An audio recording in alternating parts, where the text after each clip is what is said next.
guys, what's up and welcome back to my channel. If you're new here, hi, my name is Gaia. I bought myself an iPhone 13 for Christmas and honestly, I am in love. Several of you guys have requested this video, plus I've never done one of these on my channel before, and I don't know about you guys, but personally, I am quite nosy and I love actually looking at what's on other people's phones, like these kind of videos. Don't worry, I don't just go up to strangers and just demand to see their phone. So if you do like the sound of today's video, do remember to give this video a massive thumbs up. So I know you want me to film more of these kind of videos in the future. Let me know also if you want me to show other things like what's on my Apple Watch, my aesthetic university planner, etc. And if you want to see more of this phone right here, it would mean the world if you stick around and click that subscribe button and turn notifications on so you don't ever miss a video. So first off, I'm going to talk about the phone itself. Obviously, as I've mentioned, it's an iPhone 13. It's not a Pro Max or any of the really expensive ones, it's just an iPhone 13. But it does have 512 gigabytes, so woo! I opted for the pink iPhone 13 and the case I have on it currently is a tribute to whoever then Mr. Harry Styles, because who doesn't love him? I got this case from a lovely company called Talk and Tell. Honestly, you guys should check their cases out. Not only have they got amazing designs such as this, but the cases are so well made and I seriously couldn't recommend them more. I'll leave a link down below if you are interested in checking out their website. But yeah, the case basically has everything to do with Harry Styles, I guess. It has a drawing of his iconic Fine Line outfit from the album. All around him, it's just got lots of imagery relating to his different songs, so Treat People with Kindness, Watermelon Sugar, Sunflower Volume 6, Cherry, Golden, and then it also has his guitar that he had on tour, which if you look super closely, it has a pride flag and a few other stickers that say End Gun Violence and Black Lives Matter. Underneath the phone case, I also have a Polaroid picture of my boyfriend Dan and I when we went to, I think, Alton Towers for Christmas for their light show. So the first thing I'm going to show you is the lock screen itself. As you can see, it's a picture of some clouds with the words "Don't forget to be happy." I got this image from Pinterest and I just really love it. I feel like it's very aesthetic and it also links with, I guess, kind of the colour palette of my home screen, which you'll see in a second. I like to look at it every time I open my phone because it's like a daily reminder or affirmation to do what makes you happy. Plus, it has a smiley face, so what else could you want? I'm tempted to change it potentially to my productive 2022 vision board that I made you guys in a video 2 weeks ago. If you want inspiration for your vision board or you simply want to know how to make one, I really recommend you check out that video, so I will link it above. One thing that I love about the Face ID feature on my iPhone 13 is the fact that unless my eyes are specifically looking at the phone, my notifications and messages won't be revealed, which I really like because I am big on privacy. I feel like that sounds super weird because here I am doing a video of like what's on my iPhone. I don't know about you guys, but I honestly hate just leaving my phone on a table to get up to go somewhere and having private messages on my phone come up that like anyone could read. So now that I've opened my phone, the first thing I'm going to show you guys is the control center. I've customized it so I only have the widgets I want or need. So first I've got a cute picture of my boyfriend Dan and I at the top, back when I had purple hair. Let me know if you've been with me since then.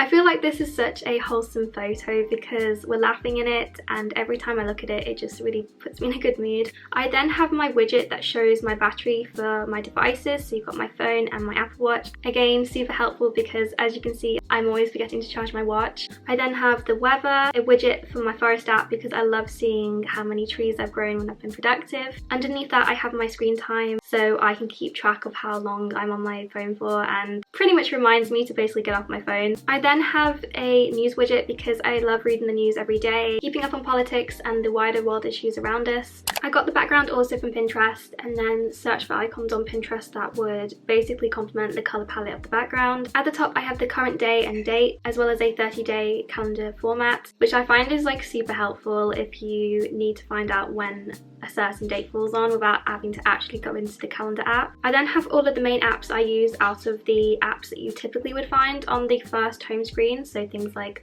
messages, weather, clock, photos, settings, you know, that sort of thing. However, I've replaced the iPhone calendar app with the Google Calendar app because I use Google Calendar every day. This is what it looks like inside, and as you can see, this is the schedule I have for today. Because of my dyslexia, I find it really helps if I color code everything. So YouTube or social media related is red, My YouTube upload is lilac, fitness is blue, university is green, and any deadlines or events that I can't avoid or are set at a specific time are in purple. And last but definitely not least, my lunch break is in yellow because yellow is a happy colour and I love food. So on my first home screen, I also have two Pinterest widgets that display a new quote every so often. The top one is every hour and the bottom one is daily. As you can probably see by now, I am a big fan of inspirational quotes, and reading a new one every hour really motivates me to keep going and keep doing me. At the bottom I have my phone calls, Spotify, Safari and my uni app. If you're new here, I study at Nottingham Trent University and I use this app every day, so that's why it's in this tab. The next page has more of the main apps that I use. These are more focused around social media, my YouTube channel and studying. It's almost like my girl boss area of my phone. The other apps on the screen are divided into folders, and you've probably noticed by now that I haven't named these folders like typical things like fitness and health, productivity, games. Instead, I have a different affirmation for each category of app. So the first folder is called I'm Educated because it has all of my uni related apps. So I have Files, Quizlet, Forest, Teams. These are apps that are either directly related to my course or are ones that I like to incorporate into my study routine, such as Forest. I also have uni days because who doesn't love a cheeky student discount? The next folder is called I'm Connected because it houses all of my other social media apps. And can we just appreciate for a second like the aesthetic of this folder? Like, I think in some respects this is my favorite folder because the colours they just look so nice next to each other. Sometimes I will find myself just coming into this folder solely just to like stare at the app icons. I know, I'm sad.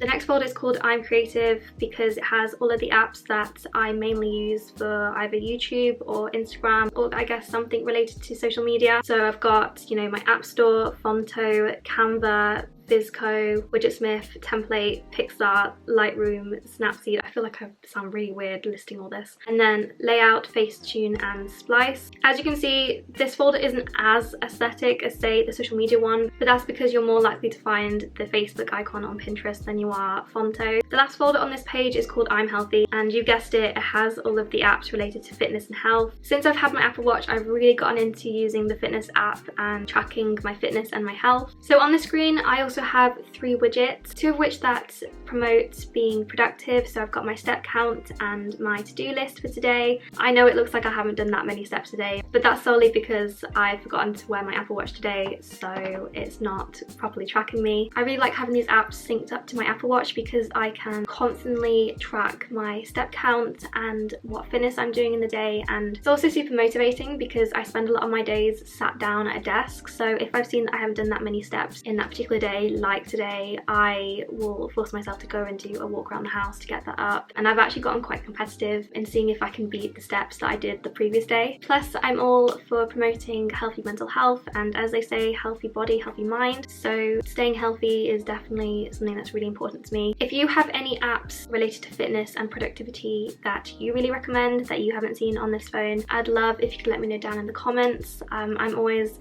game for trying out new apps and new resources. The only downside to these widgets is that they don't like update automatically as you'd expect. You know, when you are constantly increasing your steps, you have to actually click on Widgetsmith for it to update. It's not going to update now though because, as you can tell, obviously I haven't done any steps. The other widget I have is a picture of Dan, which used to be actually my old background saver for my previous phone, which was an iPhone 6S. I'm pretty sure, unless my phone's dead, I can actually show you. Yep, it's dead.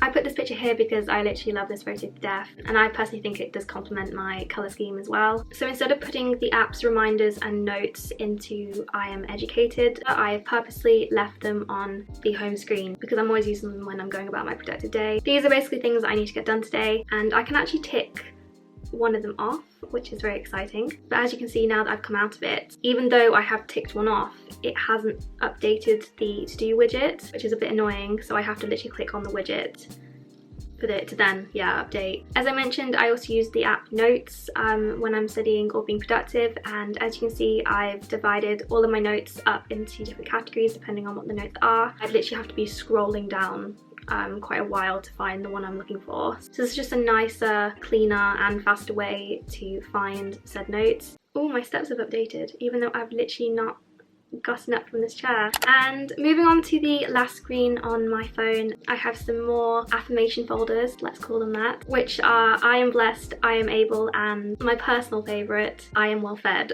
With that one, I honestly didn't know what to call it, so I was like, I guess these apps do make me well fed. I've purposely put these folders on this third screen because these are apps that I don't use as much as the other folders, and I actually really do like only having these three elements on this last screen because you can also really clearly see the background. But in I am blessed, I basically have things related to money, or I guess shopping. I haven't got that many apps in there just yet, but that is simply because this is still a new phone, so I'm probably going to add a lot more shopping and like retail therapy related apps to that. In my I am able folder, I have the other main apps that you get when you first get an iPhone, such as voice memos, you know, Find My iPhone, but they're apps that I don't particularly use as much, so I put them in there along with shortcuts. And then, as I mentioned, I have a folder called I am well fed, which has all of the fast food, like takeaway related apps in there. And in my old phone, I actually had a lot more apps in this folder, so again, it's solely because of the fact that I'm still in the midst of downloading all the apps. So there you have it, that is basically what's on my iPhone 13. I really hope you enjoyed, I guess, coming along and being nosy and seeing what's on my phone. I am honestly so glad that I purchased this new phone. It was definitely time. As I mentioned in previous videos, my old phone was on its deathbed and I definitely needed an upgrade. I've also really loved getting into the habit of making new aesthetic widgets, so I'd love to hear what you think of my setup. If you did enjoy this video, I'd love if you could go click that like button right now, and if you're new here and you want to stick around, go click that subscribe button right now. But other than that, I've been Gaia, this has been what's on my iPhone 13, and I'll see you next time for more content. Bye!